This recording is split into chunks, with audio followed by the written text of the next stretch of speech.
रसूल पाक सल्लल्लाहु अलैहि वसल्लम का एक फरमान है मुसन्नफ अब्दुल रज़ाक में, ये हदीस आपने आज याद रखनी है। नबी पाक सल्लल्लाहु अलैहि वसल्लम ने फरमाया किसी आदमी के नमाज और रोजे से मुतासिर ना होना, पहले देख लेना कि वो अमानतदार है कि नहीं। किसी के नमाज रोजे से मुतासिर नहीं होना, पहले देख लेना कि दयानतदार है कि, देखना लोगों की जेबों पे कितनी नजरें डालता है। फरमाया बहुत सारे नमाज रोजे वाले धोखेबाजी करते हैं, दयानती न करें, अपने ओहदे का पास रखें, अपने मनसब का ख्याल रखें। ओहदे जिस जगह आप मौजूद हैं आपकी जिम्मेदारी है। मेरे रसूल पाक सल्लल्लाहु अलैहि वसल्लम ने फरमाया हर बंदा तुम में से निगरान है और जो उसकी रियाया है उसके बारे में उसने जवाब देना है। कभी भी बददयानती ना करें। हम लोगों का पहले एतमाद हासिल करते हैं, फिर उस एतमाद को ठेस पहुंचाते हैं। उसका नुकसान पता क्या होता है? दुनिया में सबसे कमजोर शख्स वो होता है जिस पर कोई एतबार नहीं करता। जिसका एतमाद जाया हो जाए वो आदमी बिखर जाता है। कभी भी धोखाधड़ी की पॉलिसी ना बनाए। हम लोगों से मुफादात लेने के लिए अपने रवैये मीठे करते हैं और जब काम निकल जाता है फिर हमारे रवैये बदल जाते हैं। ये धोखा है, ये बददयानती है। इसको अल्लाह रसूल ने पसंद नहीं किया। मेरे नबी पाक अलैहिस्सलाम ने फरमाया जिसमें तीन बातें पाई जाए वो तो मुनाफिक है। अगरचे उलमा कहते हैं यहाँ मुनाफिक इत्कादी मुराद नहीं, मुनाफिक अमली मुराद है, लेकिन हुजूर ने फरमाया मुनाफिक है।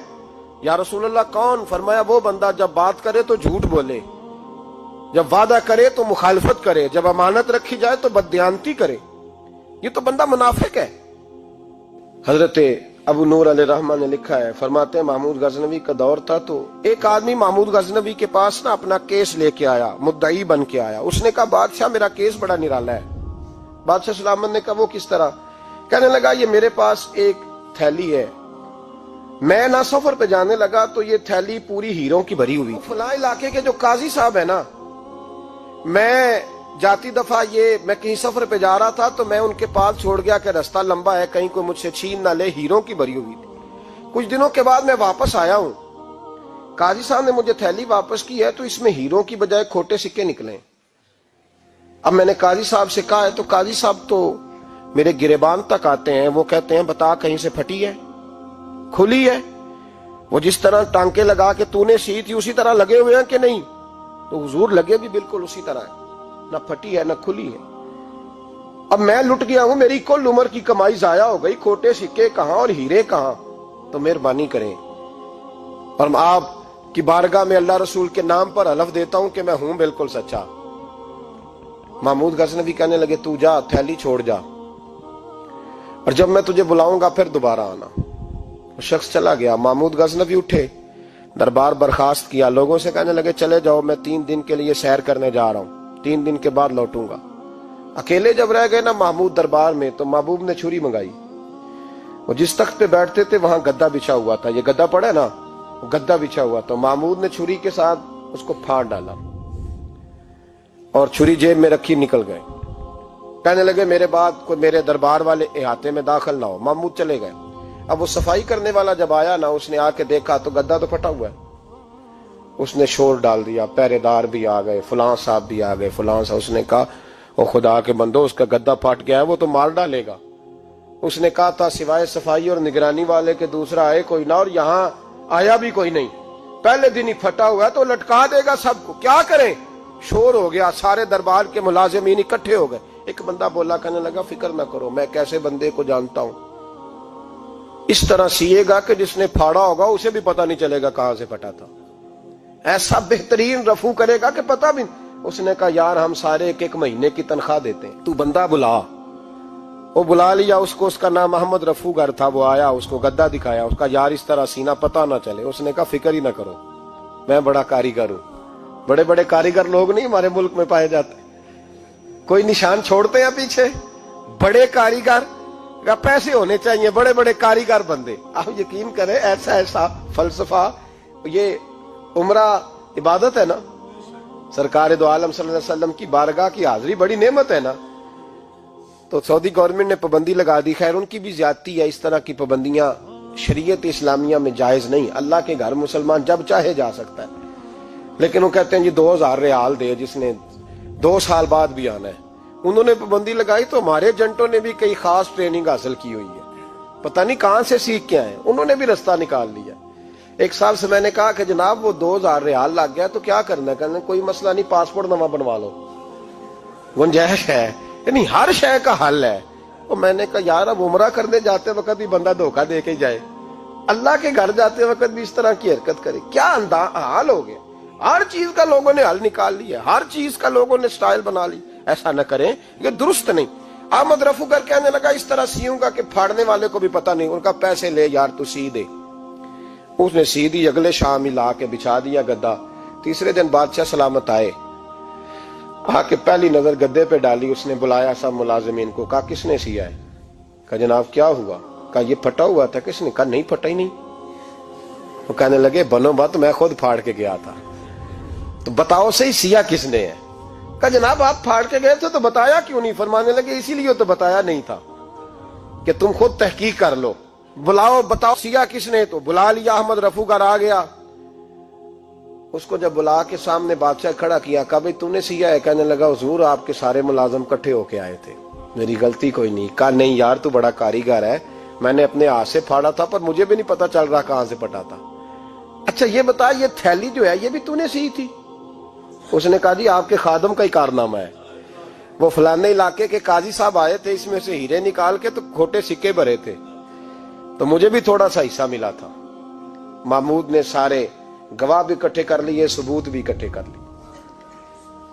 پھر قاضی کو بلایا، پہلے سارے ثبوت اور گواہ کیس حل کر لیا۔ پھر ہمارے ہاں یہ حال ہوتا ہے کہ مدعی 2-3 ہفتے کے بعد خود ہی ہاتھ باندھ جاتا ہے، کہنا تسی میری جان چھڈو، مجرم پھڑو پاوے نہ پڑھو۔ وہ کہتا ہے مجھے معافی دو، میں رہا۔ ظلم ہے نا، ظلم زیادتی ہے کہ جو بیچارہ اتنے سوال مجرم سے نہیں ہوتے جتنے مدعی سے ہوتے ہیں۔ آپ یقین کریں اتنے سوالات ہوتے، بیچارہ ہف جاتا ہے۔ یہ طریقہ درست تو نہیں، ایک لٹ گیا اور دوسرا طرح طرح کے سوالوں کے جواب دیتا پھرے بیچارہ۔ سارے ثبوت اکٹھے کر کے قاضی صاحب کو بلایا، تنہائی میں لے جا کے محمود غزنوی نے کہا قاضی صاحب آپ سے غلطی ہو گئی، غریب آدمی تھا، وہ لٹ گیا ہے، اس نے تو بڑی مشکل سے کچھ ہیرے جمع کیے تھے اور اس کی کل کائنات تھی، تو آپ اس کا مال اسے دے دیں، بات ختم۔ قاضی صاحب کہنے لگے آپ مجھ پہ الزام لگا رہے ہیں، سوال ہی نہیں پیدا ہوتا۔ آپ میری داڑھی دیکھیں، آپ میرا اعزاز دیکھیں، دنیا جانتی ہے میں اس کا۔ قاضی صاحب انسان بھول ہی جاتا ہے، بندہ بھول جاتا ہے، غلطی ہوگی، مال نے کہا نہیں سب کہا میں تنہائی میں پوچھ رہا ہوں، میں اس وقت پوچھ رہا ہوں جب دوسرا موجود کوئی نہیں، آج توبہ کر لے، میں کچھ نہیں کہوں گا، تو میری زبان پہ اعتبار کر، تجھے پتہ ہے میں جو کہتا ہوں اس پہ عمل بھی کرتا ہوں، باز آ جا۔ پر قاضی نے کہا نہیں میری غلطی کوئی نہیں۔ محمود نے پھر بڑے دربار میں بلا لیا، مجمع عام میں۔ مہلت کے دنوں میں جو توبہ کر لے وہ بچ جاتے ہیں، لیکن لوگ رسوائیوں کے دنوں میں پھر واپس لوٹتے ہیں اگلا گھر دیکھ کے، پھر حالات اور طرح کے ہو چکے ہوتے ہیں۔ جب بڑے دربار میں قاضی کو بلایا، بھائی تو مانتا ہے کہ نہیں؟ اس نے کہا نہیں۔ تو کہا بلاؤ احمد رفوگر کو۔ جب احمد رفوگر آیا تو بوڑھے قاضی کی ٹانگیں کانپنے لگی، جملے ٹوٹنے لگے، لفظ زمین پر گرنے لگے، بات صحیح نہیں ہوتی، زبان لڑکھڑانے لگی۔ محمود کہنے لگے قاضی میں نے تجھے کہا تھا وہاں مان جا بات، اب بڑے دربار میں بول۔ تو جب قاضی صاحب کی گردن خود بخود جھک گئی تو دنیا سمجھ گئی، کہا نکل جا میرے دربار سے۔ محمود بولے نکل جا، اتنی تجھے عزت دی، اتنی بڑی تنخواہ دی، قاضی بنایا، اور یہ تھوڑی سی رقم کے لیے، تھوڑی سی رقم کے لیے تو بددیانت ہو گیا، چل چلا جا، نکل۔ قاضی دربار سے نکلا تو لوگ لعنتیں برسانے لگے۔ کل جو دکانیں چھوڑ کے سلوٹ کرنے آتے تھے وہ کہنے لگے اس کی عمر دیکھو، اس کے کام دیکھو، دیکھو اس نے کیا کیا۔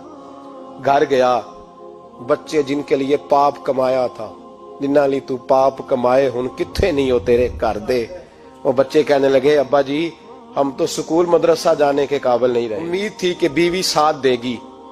وہ کہنے لگی میں میکے کیسے جاؤں گی، گلی کی عورتیں طرح طرح کی باتیں بناتی ہیں۔ اور بھائی کامیابیوں کے بڑے سربراہ ہوتے ہیں، کوئی کامیاب ہو جائے تو سارے کہتے ہیں میری سپورٹ سے ہوا ہے، ناکامیاں ہمیشہ یتیم ہوتی ہیں، ناکامیوں کا کوئی سربراہ نہیں ہوتا۔ جب تک تو قاضی تھا تو بڑے بات تھی، ہر بندہ کہتا تھا رشتہ دار ہے، رسوائی ہو گئی تو وہ تیری آنکھ ہو یا سنگ ملامت کی چبھن، کون پہنچا ہے میرے درد کی گہرائی تک، دور شہرت میں تو یاروں نے کیا یاد بہت، ساتھ آیا نہ کوئی کوچے رسوائی تک۔ اور میاں صاحب کہنے لگے ساری عمر ہی آٹا گد ہے، میں لکھاں کیتے نہیں پیڑے، अब वक्त आया ही ते मोहम्मद बख्शा कोई नहीं हूं बैठा नेड़े, हालात ही बदल गए। काजी खामोशी से अंदर चला गया, अपनी रुसवाई समेट के बिस्तर पे लेटा। ना रोटी की भूख लगी, ना पानी की प्यास लगी, ना नींद आई, सारी रात तड़पता रहा। सवेरे घर वालों ने दरवाजा खोला तो रूह परवास कर गई थी, दुनिया छोड़ गया। हजरत अबू नूर अलैहिर्रहमा बोले, फरमाने लगे, याद रखो कभी बददियानती ना करना, कभी। ये तो महमूद गजनवी की अदालत थी, कयामत में रब करीम की अदालत लगेगी। और फरमाया वहां तो गवाही देने वाला अहमद रफूगर था, कयामत में तो तुम्हारे अपने हाथ पैर गवाहियां देंगे, हमारा अपना वजूद गवाही देगा। और फरमाया यहां तो लानते दुनियादार बरसाते थे, वहां फरिश्ते होंगे। और काजी को तो मौत आ गई थी, कयामत में तो दोबारा मौत भी कोई नहीं आएगी, वहां तो रहना है और सहना है। बददियानती मुआशरे में, इतनी बददियानती हर जगह। उस मुआशरे का भी कुछ बनेगा जहां दवाई भी खालस ना मिले, जहां दवाई में भी बददियानती हो। लोग अपने बच्चे को ऑक्सफोर्ड यूनिवर्सिटी में पढ़ाने के लिए गरीबों के बच्चों के रगों में जो दवाई उतारे वो भी 2 नंबर। इतना बड़ा भी को बददियानत मुआशरा होता है कि लोग यहां तक धंधा करें, यहां तक कि लोग लोगों की जिंदगियों से खेल जाएं और हमें एहसास तक ना हो कि कोई मर जाएगा, कोई डूब जाएगा, क्या बनेगा। और जिसने वो अपनी रजिस्टर की दवाई की, उसने 2-4 लाख रुपया लिया और उसने ये नहीं सोचा कितने इंसान मेरी वजह से मरेंगे। कत्ल सिर्फ ये तो नहीं होता गोली मार के मार देना, लोगों की जिंदगियों से लोग खेल जाते हैं, लोग तबाही कर जाते हैं, लेकिन बददियानती से बाज नहीं आते।